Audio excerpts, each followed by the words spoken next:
All right, in today's video, I'm going to be showing you how to do the rear brake pads and rotors on a 2014 Cadillac CTS. Nothing too crazy, but yeah, if you haven't already, give it a thumbs up, comment down below if you have any questions, and hit that subscribe button for more upcoming videos in the future. And we're going to go ahead and start this video right after the intro.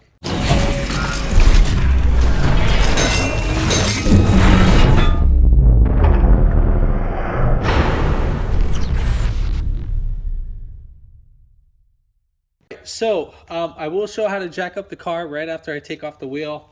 The wheel, make sure your emergency brake is not on. If it is on, you're not going to be able to get off your rotors. So make sure your brakes are completely off. This is the electronic brakes, obviously. We're going to go ahead and take off our lug nuts. It's 22 millimeter. That's the size that we're going to be using to take off these. Or you can use a 7/8 socket. I think a 7/8 socket would actually fit more better.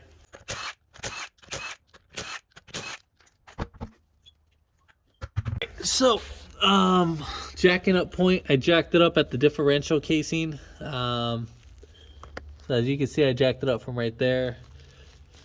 If you wanted to, you can actually jack it up from right here on the lower control arm. I didn't. Jack it up from there, and then if you want, you could put your jack stand right here where this nut is. That would be another spot. Or you could put it at the pinch wells itself right here. I think you should have like a little arrow somewhere. If not, you could put it right here on this little indentation piece. But I wouldn't recommend to jack it up from there. I would recommend to jack it up from the differential. That would be your best place. But you will be lifting up both wheels. Put a wheel chuck on the front and the rear so your car doesn't move. Or the front and the rear of that tire. And then do it on both sides. All right, so yeah, let's get back to this. All right, so first things first, we need to take off our 14 millimeters.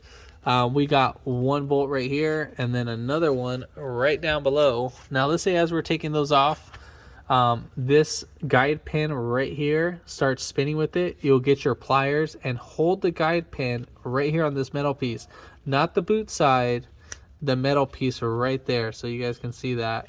So we want to get on this metal piece and not here on the soft boot and destroy that. So we were going to do that for both top and bottom.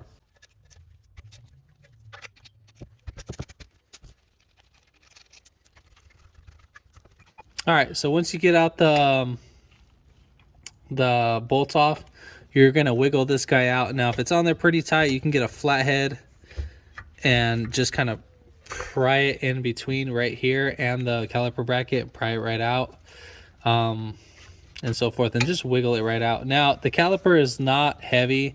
You can literally let it hang. I know some of you guys on there are gonna give me crap for that, and it's really not heavy. But in my case, we'll just go ahead and just swing it right here and just let it hang. And then another thing is to inspect your boot. It seems kind of wet right here. Now usually when it's wet, there's usually a sign of leakage. You want to peel back your boot. Let me get that zoomed in. So you don't want to see wetness like this. Now if there's grease, different story, but we see wetness coming up on the bottom. So let's peel this back. Now be careful with your eyes when you peel these back. One time I had one of these guys squirt on me.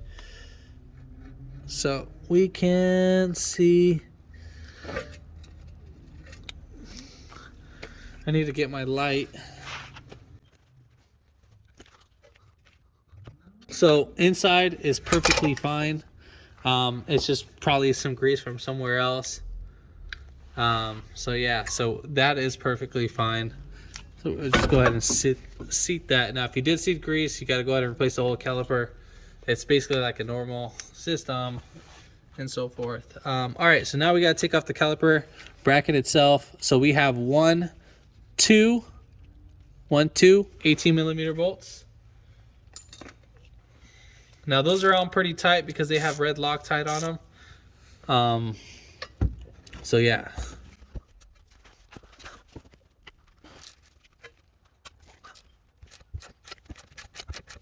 And make sure you do both bolts, top and bottom, because if you just do one, the caliper will fly like right open. So just so you're aware of that.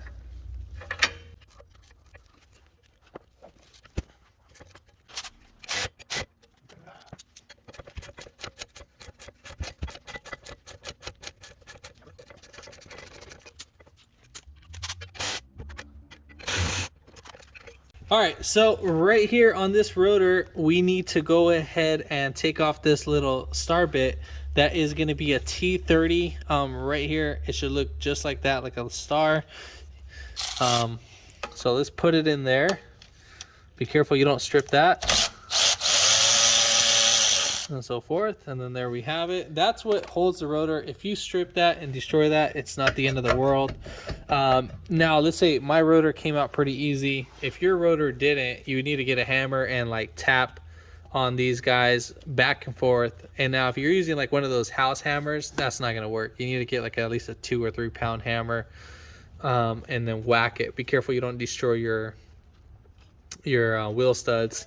So you're just going to wiggle this out and so forth. And we'll just put this off to the side. Inspect your brake shoes. Make sure everything's all fine. Ours looks great. I'll show you mine as an example. So right there, as you can see, we had a little top.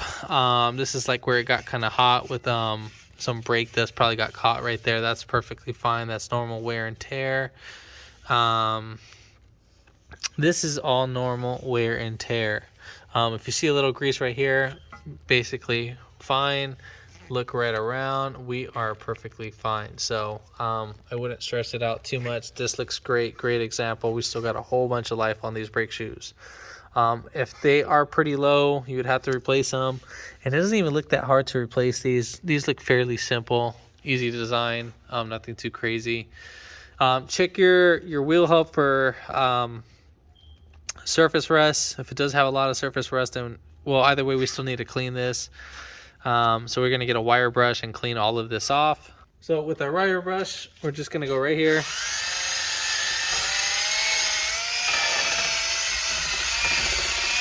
And we're just going to clean up these areas. Now we're not trying to take out the metal. We're taking off the rust. So we're just going to do that. All right, so all said and done, we got that cleaned up. The only spots that I didn't touch was right here and right there. I mean, those look fine. This is like a light surface rust if it's nothing too crazy. All right, so now we're ready to reverse the order. All right, so our rotor, as we get it shipped, sometimes they come with the coating with grease. Obviously, mine didn't come with coating, but I will show you an example. We need to clean this in 3 different spots. So one right here where the brake shoes go, for the inner spot of the rotor where these little hash marks are, and then on the back side of that right here only. You don't need to clean the top hat, that's perfectly fine. But just as so you do it, you spray some brake cleaner on a rag, and then you'll go ahead and wipe this area just like that until all that grease comes right off just like that. Again, this one doesn't have any brake grease because this was a sealed piece, so I don't really have to worry about it. But yeah, so after you're done with that, cleaning it up, we're going to go ahead and mount it back to the car. All right, so right here we have this little screw hole. We need to go ahead and put our rotor. Now it does come with a few indentation marks right here, so we can go ahead and put in our screw. Now again, if you don't have this screw, it is not the end of the world. This literally is meant for assembly purpose only, just to hold the rotor in place. What really is going to actually keep the rotor locked in is your lug nuts. All right, so we're going to go ahead and pop off our brake pads. So we'll just slide these guys right out just like that. And then we have our hardware kit. So we're going to go ahead and just pop these guys out. Just grab right here. And then I'm just putting my thumb all the way in the back, right back here as a little pressure point just to hold my hand in place. And then on our new hardware, we're gonna get this, and then we're gonna swing this right down like as we're diving in the pool. So we're just gonna bring this piece down. We're just gonna push right here, this little clip. If you do not put that in right, this guy will literally hit your rotor. So you see how that's not fully flat. So you see how that's like sticking up, just hairline? You're just gonna push it down. You want that to bottom out as much as possible. And then we'll go ahead and repeat that for the next one. So same thing, you can go push down like that. It won't seat in properly usually when you do that, or you just have to put a little bit more pressure. But all right, so we got that in. That looks great. So now next we need to go ahead and lubricate our guide pins. So we're gonna pull these. These are moving freely. Is what we want. So pull the guide pin back and then pull this boot right here. And obviously we have grease. The grease is not pasty, it's still grease. And then we're just gonna go ahead and lubricate that. So I got like a little grease right here. Got a can. So you just do one guide pin at a time. And then you just coat the whole thing in grease. What we're gonna do to this one is we're gonna do to the other one too as well. And then we'll put this back and right in here. Now as you put this in, sometimes this guy will get an air pocket inside there, and so you need to peel back this boot as you push down all the way, because let's say if you push down and it shoots it right back up just like that, you have too much air in the system. So this needs to be compressed. So you see how, well, right there, it's obviously there's no air in there, but yeah. So we're gonna go ahead and pull this one back right here, and same thing.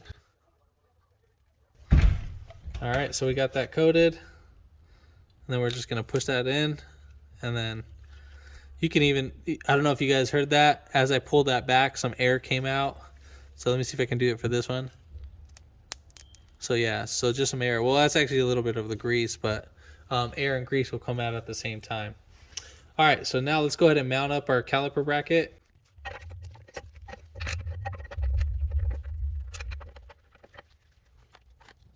And then we're gonna go ahead and tighten down our bolts. I don't know the torque spec, but usually I got a pretty good feel for these, so just try to bolt it up as hard as you can.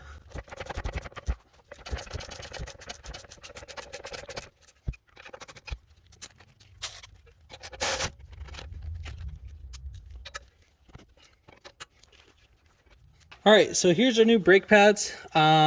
Make sure that this wear indicator is pointing on top on the inner side, because the reason is, as the rotor is spinning clockwise, which is most of the time, this is going to be our lowest point in wearing out. So that's where our wear indicator would wear out. So make sure it's on the top or inner side. So right here on this piece, that's where you want it at. All right, so now we need to go ahead and lubricate this. So we're just only going to be lubricating our little contact edges.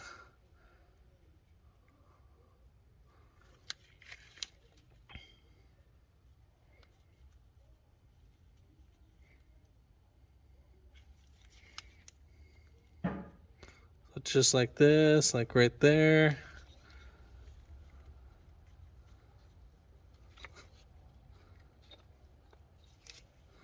And the same thing.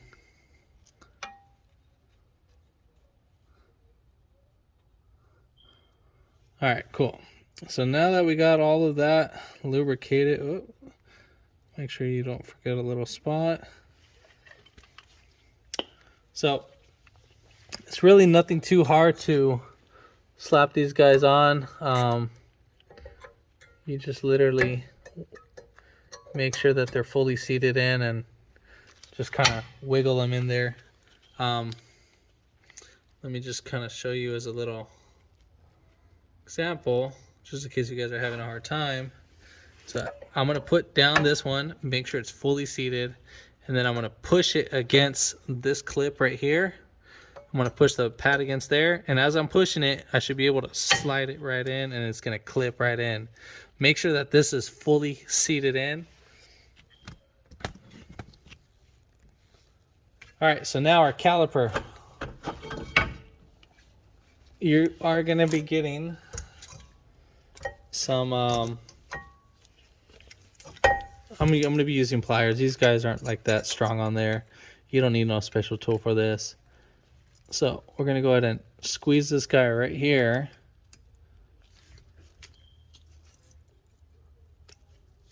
And then we're just going to keep squeezing until it fully compresses. All right, cool. We got it fully down.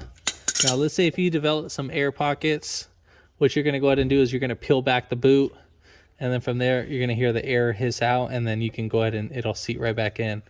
So now we have our caliper seated in. We're going to go ahead and bolt it right down.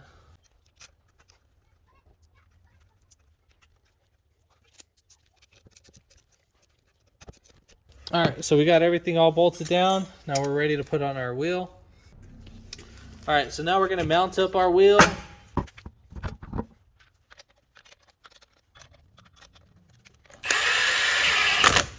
All right, so what we're going to go ahead and do is we're going to tighten this down in a star pattern, pretty much. But first, I would recommend to snug down the bottom and top bolt. And then from there, you're going to go ahead and tighten it, re-tighten it back into sequence. So you're going to go 1, 2, 3, 4, and 5.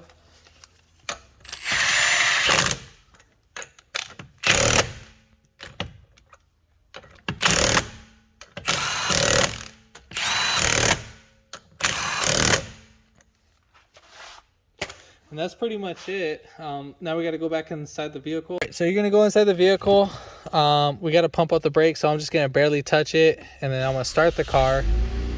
And then we're just going to go ahead and just keep pumping it until it gets nice and hard. Once it's hard, that's pretty much it. And we're all said and done.